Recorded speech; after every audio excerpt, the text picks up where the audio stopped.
What's up, guys? Mason the Brock Henderson here. This is Agents of S.H.I.E.L.D. Season 4, Episode 16, What If? Dot dot dot. This was really, really good! This show is so much fun, and so interesting to watch. And so, this concept that I knew was coming, I've been waiting for it for the past, I don't even know how many weeks. I feel like it's been a whole half a year, and I know it's only been like 3 or 4 weeks, but still, I was so looking forward to this because I didn't know what to expect. I didn't know what they were planning on doing, but it turned out really, really well. So, of course, this is the beginning of, I guess, the final segment of this season, which is pretty much going to be entitled Agents of Hydra. It's them inside the framework, inside this new world that's different. And of course, I don't know how it's quite going to all end. I know at some point they're probably going to get out of the framework and they're probably going to have to take down Ada, whatever she's trying to do. But this is just a really good setup for it. I mean, just the beginning of it all, seeing everybody in their new habitat and what's going on and what this world entails, it's a great setup. And I was kind of wondering coming into it, I was like, what exactly are they going to do? How is this going to be set up? Why is Hydra now in control? Well, this all spawns from the one decision that May just made. She fixes her one regret, which is not saving the girl in Bahrain. Well, now all of a sudden that girl's still alive and she's still a threat, and so she ends up killing a ton of people.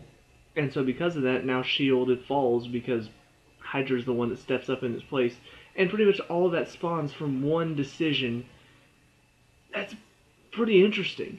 And it kind of makes sense. And when they're talking about, the mission of Bahrain and all of that stuff, like, I find that very interesting, just how all of this spawns from one change in history.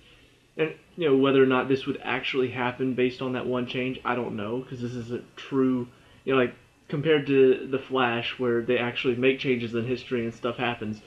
This is a hypothetical reality where that one decision changes all of this. And now Hydra's the new world order. There's no S.H.I.E.L.D. Several people have died because of it. Gemma's dead because she was killed off at the academy. But at the same time, kind of wonder, well, how come she's dead but Fitz isn't? Like, they were in the academy together, right? And you could see he wants to see who it is because I think he has a feeling that it might be Gemma. So I'm curious to see, once he finds out that she's still alive, and now she's still alive in this world, I'm curious to see what's going to happen to him, what his reaction is going to be. But I also kind of wonder, because we see he's much colder in this world. Like, he's called the Doctor, and honestly, when they were talking about the Doctor, I thought it was going to be Radcliffe. But it turns out it's Fitz, and so he's doing all these experiments on these Inhumans, trying to figure out, how to better test for them and how to... I can't remember exactly what he was trying to do. I think it was something to do with the Terrigenesis itself and maybe a way to reverse it. But we see that he's doing all these tests, and just his tone of voice, his manner. I talked about, in the last episode, seeing him, Ian de Kesteker. I don't know how to say his last name, but seeing him go from being Fitz to being LMD Fitz, just that change in attitude, it was brilliant. It was a brilliant piece of acting from him. So to see that, I'm like, okay, this guy, very, very good actor. But now to see him be a completely different version of Fitz, there's no joy in his voice. Everything he does is just so cold and calculating, and he honestly seems like he's lost everything. And so I have to wonder, obviously Gemma's dead in this reality. So is it just her death that caused him to lose his joy in life? Or, because they were talking about this girl that May saved in Bahrain, she apparently caused the death of a lot of people later on. I'm wondering if maybe they brought her into S.H.I.E.L.D., brought her in as a S.H.I.E.L.D. agent in the academy, and so now she was in the academy with Fitz and Simmons, maybe convinced Fitz to kill Simmons, and so that's why he has no more joy in life, because he knows this is what the Inhuman did. And at one point he even tells May, remember what happened and whatever, trying to remind her of what these Inhumans are capable of. So I'm wondering if maybe that's what happened, or it could be that Hydra just came in and wiped out S.H.I.E.L.D. because they weren't doing the job right, or maybe they saw the opportunity whenever this girl attacked to sort of take over S.H.I.E.L.D. because people were losing their faith in it. I don't know. But I'm really excited to see what exactly the story is behind a lot of this stuff, because it feels like there's a lot of mystery still involved. You know, why is Phil now a teacher and he doesn't have any memory of being in S.H.I.E.L.D. at all? You know, he obviously does have some, because we see the Tahiti thing, we see it's a magical place, it's a magical place written over and over and over again. So we see he still has some memory or recollection of it. And honestly, I like the fact that Jim at one point says, you had your memory wiped before, so of course it's got to be you that's going to remember. And sure enough, at the end, he does remember. He gets into his car. She's talking to him about, you are the only family I have, and just sort of reminds him of the connection they have. And that at the end, that's the last thing that happens. He remembers it. So I want to see more about Coulson, but I like where they're going with his story. We haven't seen any of Mac yet, so I don't know where his story's going. But of course, the final story is Daisy's story and what she's going through. We see she wakes up where we left off. She's with Ward now. Lincoln is apparently dead. She looked him up. And so she's a part of Hydra. Like, she is an agent of Hydra. And so her leader, I guess, is May.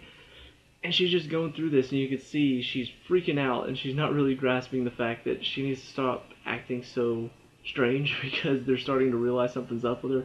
But we see, what's his name? VJ, I think is his first name. Nadir, Senator Nadir's brother. We see that he's been captured as an Inhuman, and he's being interrogated. And so she's interrogating him, and then Ward is interrogating him.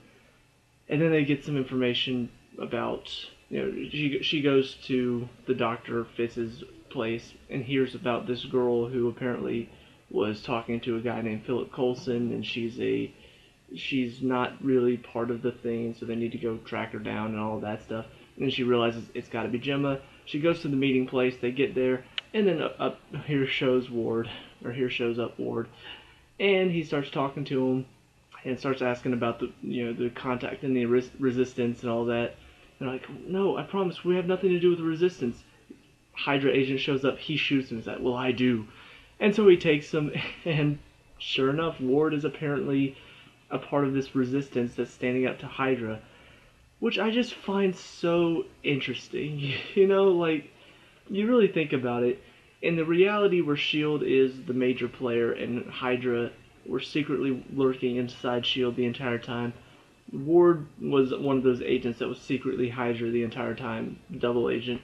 In the reality where Hydra took over for S.H.I.E.L.D., he's the one that comes in as a Hydra agent but secretly working for the Resistance to overthrow Hydra. Like Gemma says, always the double agent. But I am curious to see how this happened. Why is it in this reality he doesn't turn out to be a Hydra agent? He actually is against them. Obviously you could make the joke that, oh yeah, he's just always a double agent, but to be honest, he had a reason for being a part of Hydra when he was in S.H.I.E.L.D. Everything that Bill Paxton's character, can't remember his name now, everything that his character did to sort of convince Ward to join Hydra, all of that sort of made sense because he looked up to Bill Paxton as his father. He idolized him, and so the fact that he wanted to follow him and join Hydra made a lot of sense. In this reality, what changed that caused him to decide, oh, Hydra's not good, I'm going to join the Resistance fighting against Hydra? At what point did Hydra take over? Because if they took over when he was still an adult, well, at that point he should have already been a part of Hydra, but if they took over before he met Bill Paxton's character and all that stuff, then it would make sense that maybe something else happened in his childhood that caused him to say, okay, Hydra's not good either, I'm going to go join the Resistance against them. So I'm curious to see how all that's going. Of course, there's also the fact that there is a resistance. I feel like at some point we're going to meet the leader, and it's going to be somebody that we know. Maybe it's Mac, maybe it's actually Radcliffe, because we know at this point he's somewhere in the framework, and Ada killed him and put him in the framework. And since she's the director of Hydra, you kind of have to wonder if maybe in her betrayal, if he sees her as a threat now, and so actually heads up a resistance to overthrow her version of Hydra. Maybe it'll just end up being Mac as the leader of the resistance, but I mean, all in all, it's a very interesting setup, and just all the different stories that they could be thrown at us, all the different things that they could be talking about and bringing up, and the story that led to this new reality. All that is so intriguing, and I really, really am looking forward to what they're going to do with it. The final thing to talk about is, of course, I guess kind of a lesser thing, but still important if you like these characters.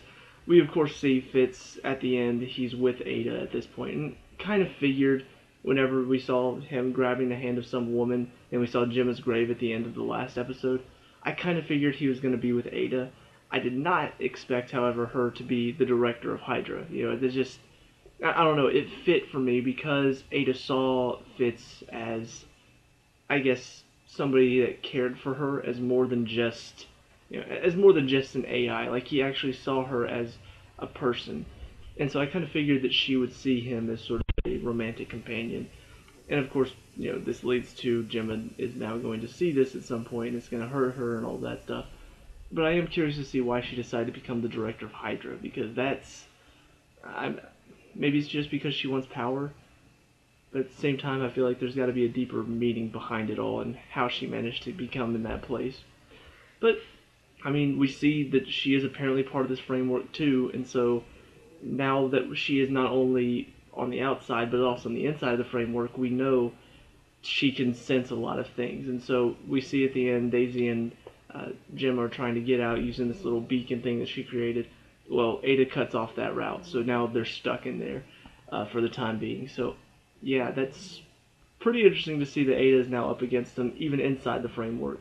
So I'm curious to see what they're going to do. I'm curious to see where it's all going to head, what it's all building up to. But I'm really, really excited. Hope you guys are too. So let me know what you guys think down in the comment section below. What did you like and dislike about this episode? Let me know. We can talk about and discuss all that good stuff. Leave a like and subscribe for future Agents of S.H.I.E.L.D. and I'll see you at the next one. Peace out.